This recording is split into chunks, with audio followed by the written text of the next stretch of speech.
Bonjour, je suis Brian Train et vous êtes en train de regarder Pas d'ennemis ici, des nouvelles sur les jeux de guerre. Guten Tag, ich heiße Brian Train und Sie sehen, es gibt kein Feinde hier, der Kriegsspiel-Nachrichtensendung. Hi, I'm Brian Train and you're watching No Enemies Here, Wargaming News.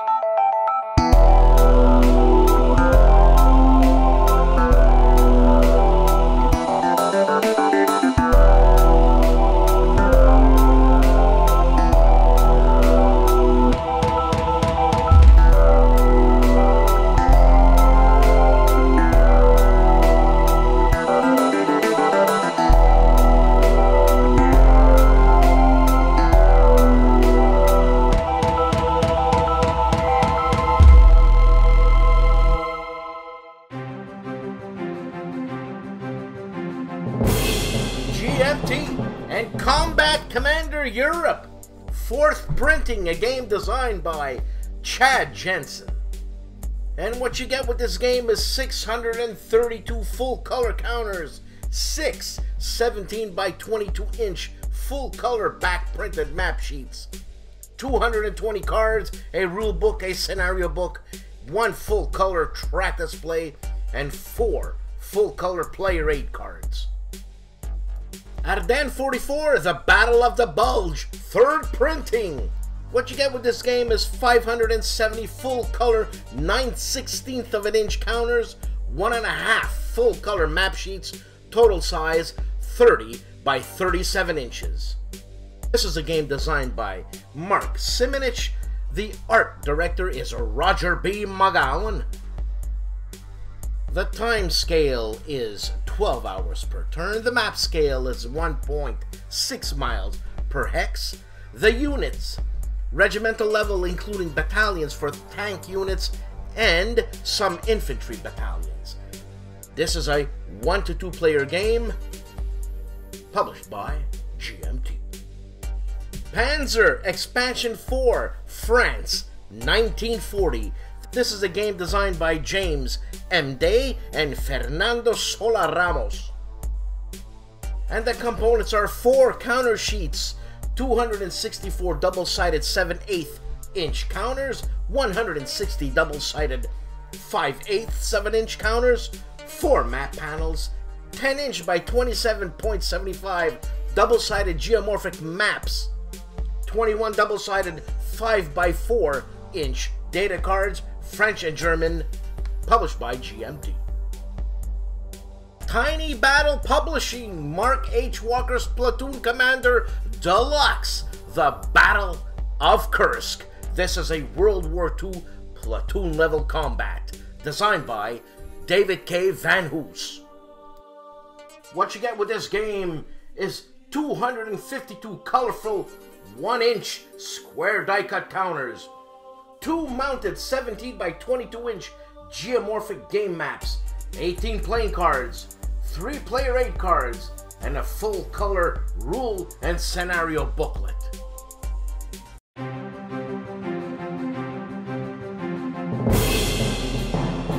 Major Tom Solo is playing Gato Leader Part 1, a game by Dave Schuler, published by DVG, The Operations Phase, and also Gato Leader Part 2, the Tactical Phase.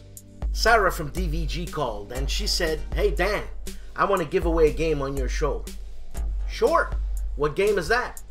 "Well, Sarah wants to give away Corsair Leader, but I just can't give it away like that. So, look, once I did an interview with Dan Versen on one of my shows, I forget which episode it was, and some Air Force pilot gave Dan Versen a call name. Now you'd figure the name is something like Macho Man Dan Versen or Who's That Guy Dan Versen, but it's not, and you're going to be quite surprised. So the first person who can, in the comments, name me Dan Versen's call name, you get the game. Good luck, friendo. And also, anyone who uses this code gets 25% off on Dan Versen's website. Soundboard unboxes a game by Compass Games, Saipan, The Bloody Rock, designed by Ross Mortel and Adam Starkweather. The artist is Antonio Pinat, published by Compass Games. Obviously, I said that before.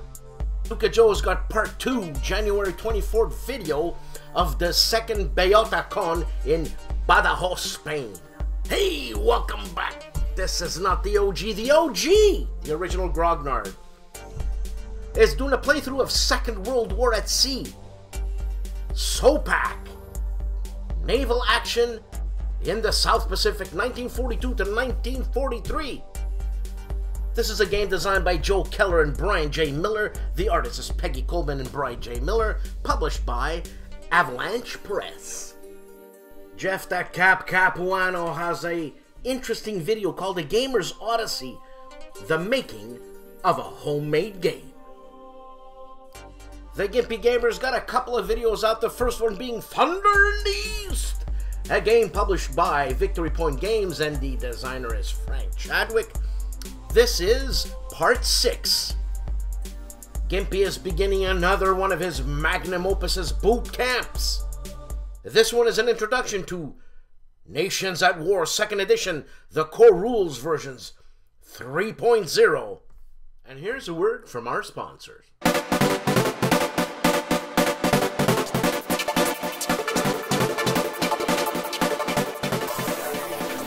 Barebones takes a look at World at War magazine, issue number 63, and the game Central Pacific Campaign 1943 to 1944.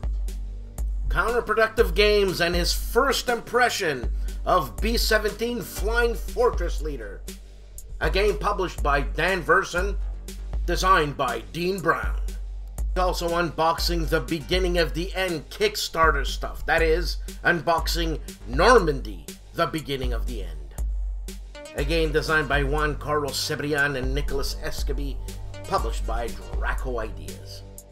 He also unboxes the solo system for Normandy, the Beginning of the End, Alone in the Storm. Let's play Platoon Commander Kursk with casual commentary on Counterproductive Games. Alexander of the Player's Aid has an informal chat on a subject which I hold very dear. Reading wargame rules. I've had my tough times. I still do. Alexander also unboxes Pacific Tide, the United States versus Japan, 1941 to 1945, a game designed by Gregory M. Smith, published by Compass Games. The strongman Rob from Rob's Tabletop World takes a look and unboxes Stalin's Triumph. This is Sean Drulinger design, published by Lock and Load. It's Stalin's Triumph, Nations at War. Strongman also takes a look at his next War and Pieces, Drive on Moscow Live, a game by Ted Racier, developed by Shenandoah Studios.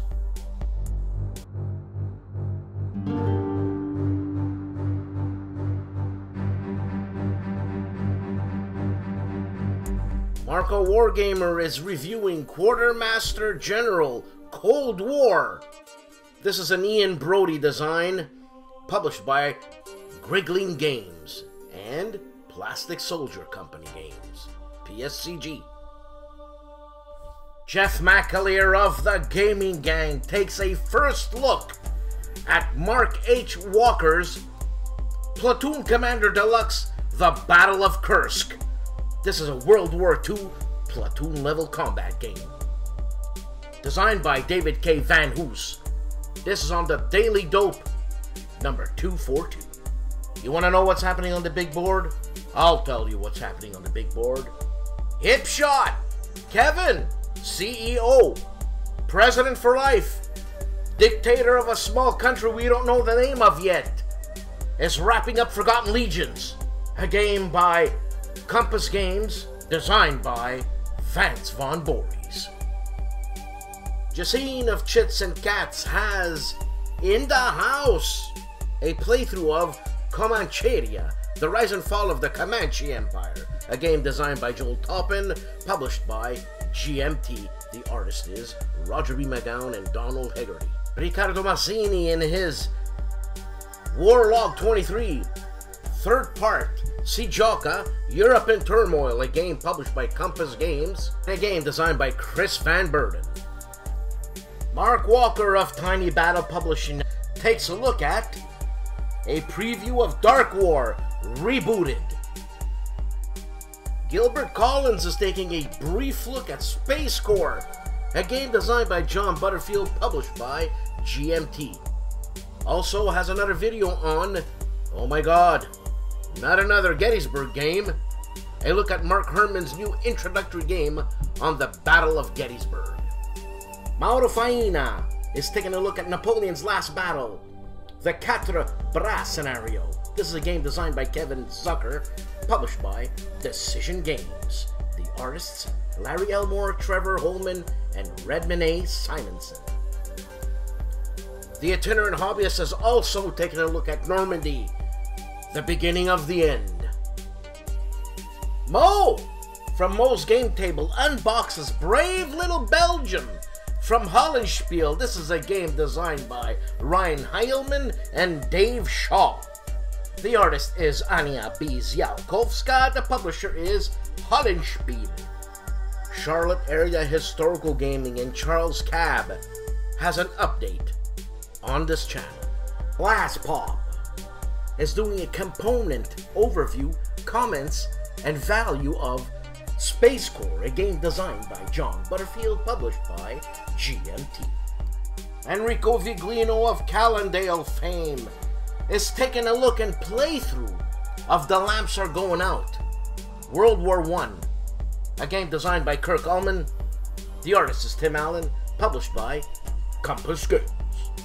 Paul Comben, the author of last year's A Dicey Business, will be releasing Even Dicier Business. This is a new book which takes a humorous look at subjects such as what passed as a war game in 1820, the social and unsocial side of the Games Club, conventions past and present.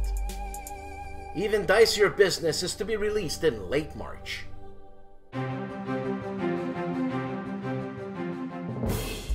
Lock and Load's World at War 85, Storming the Gap. Storming the Gap is the first volume in the new World at War 85 series, a line of games centered on fast and furious platoon-level combat.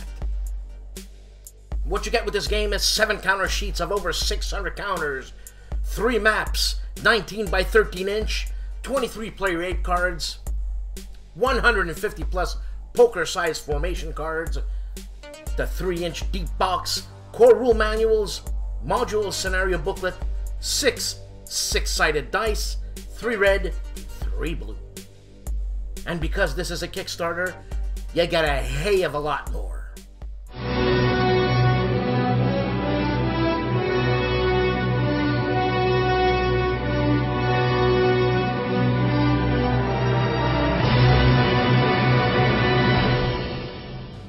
Draco Ideas, Frontier Wars.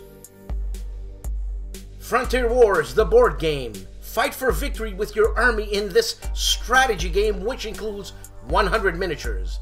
Lead one of the factions from World War II.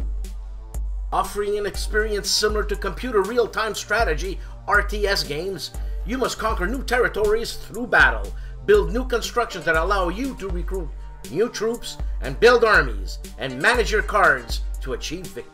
I'm sure you've noticed ads and new segment plates as I change sections. There are new plates with some artwork.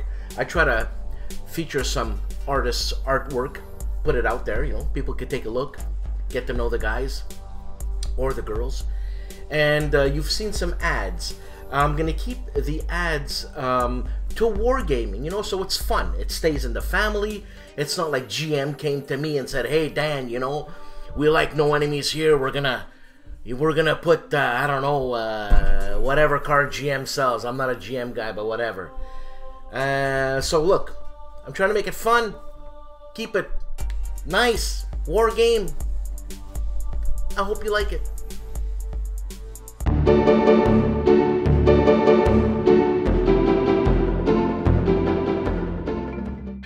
everybody, it's Keith from WarGameHQ.com, and this week we published 2 articles. The first was on Monday. It was a part of our Monday Mechanics series, which looks to evaluate the basics of various wargame concepts. This time around, we took a look at Advance After Combat. Now, this article is not going to bring any new information to those of you who are experienced wargamers, but it's a great article to share with some of your new wargaming friends and introduces the concept gently with some examples and provides some guidance that can help give some folks a kickstart to their strategic thinking around advancing after combat. On Thursday, we published another article called The Life and Death of Tactical World War II Games. This is a crowded marketplace, so we're going to do a multi-part series looking at many different aspects of Tactical World War II games. In the first installment, however, we look at why people love Tactical World War II games so much. And we also look at why some of these games thrive while others don't.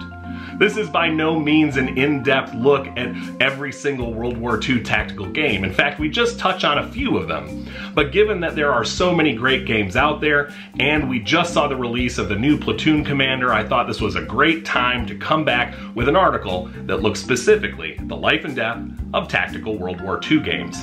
So stick around, we got more great content coming your way, and thanks to No Enemies Here.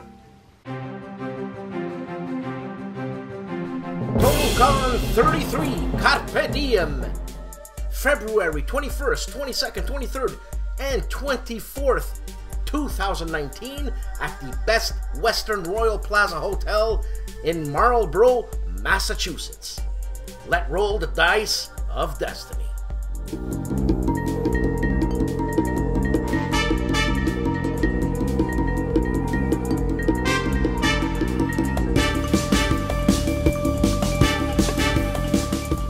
PressCon 2019, the Board Game Convention. Charlottesville, Virginia, February 25th to March 3rd. PressCon will be taking place at the Doubletree Charlottesville, 990 Hilton Heights Road in Charlottesville, Virginia. Thank you very much for watching. Thanks to my sponsors, thanks to my patrons, and I'll see you next week. Ciao!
MAURO FAINA is giving us an overview of what's happening on his channel soon to be.